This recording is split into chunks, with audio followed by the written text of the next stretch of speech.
디자인은 예쁘지만 불편해요.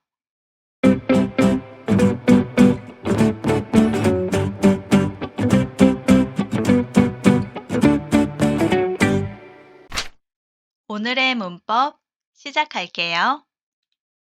오늘의 문법 동사, 형용사, 지만 문법을 공부할 거예요. 어떻게 사용해요? 동사 또는 형용사에 받침 있어요. 지만 동사 또는 형용사에 받침 없어요. 지만 받침 있어요, 없어요? 똑같아요.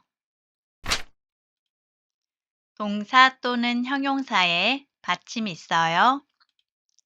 지만, 좁다, 받침 있어요.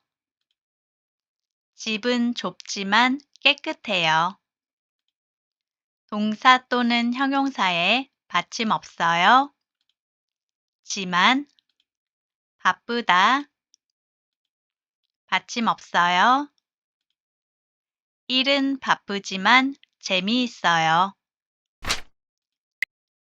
디자인은 예쁘지만 불편해요.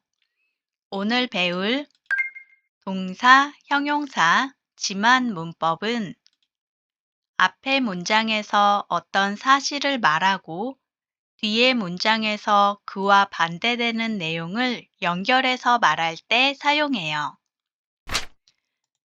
조금 더 연습해요. 받침 있어요. 작다, 받침 있어요. 작지만 예문 볼게요. 목소리는 작지만 노래를 잘해요. 어렵다, 받침 있어요. 어렵지만 한국어는 어렵지만 재미있어요. 이번에는 받침 없어요. 추다, 받침 없어요. 추지만 예문 볼게요.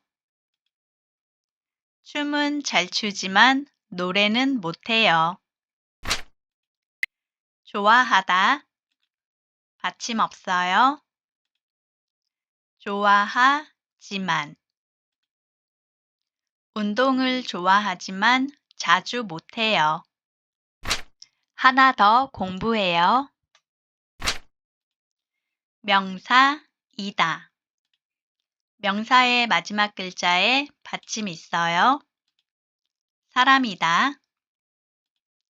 받침 있어요.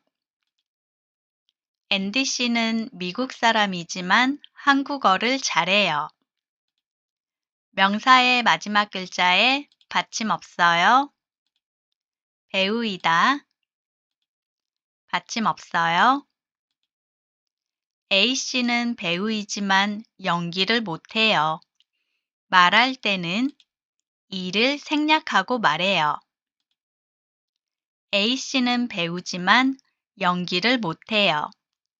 이를 생략하고 말하는 건 회화체예요.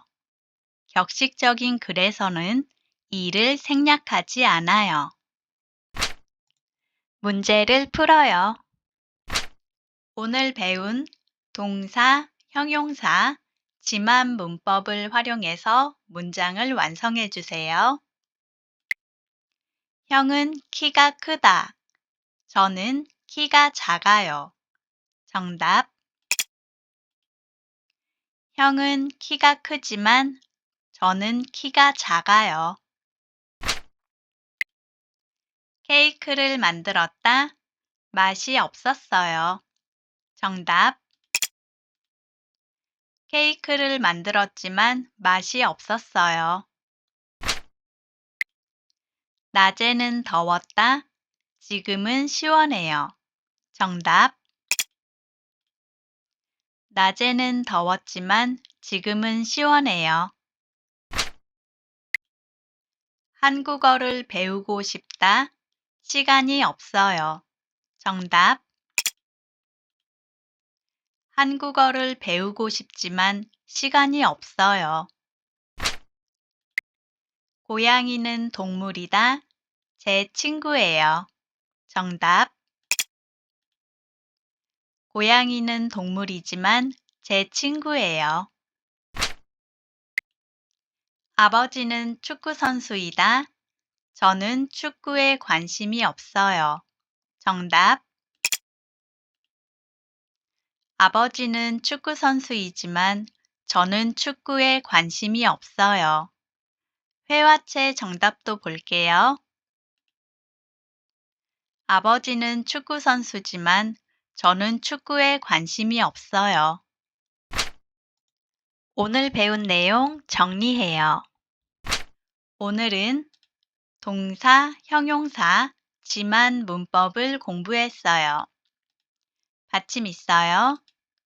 지만, 집은 좁다, 집은 좁지만, 배우고 싶다, 배우고 싶지만, 케이크를 만들었다, 케이크를 만들었지만, 받침 없어요. 지만, 일은 바쁘다, 일은 바쁘지만, 형은 키가 크다, 형은 키가 크지만, 운동을 좋아하다, 운동을 좋아하지만, 명사이다, 동물이다, 동물이지만, 선수이다, 선수이지만, 선수지만, 말할 때는 이를 생략하고 말해요. 잘 보셨나요? 오늘은 동사, 형용사, 지만 문법을 공부했어요. 예문을 만들어서 댓글에 달아주세요. 그럼 다음 시간에 만나요.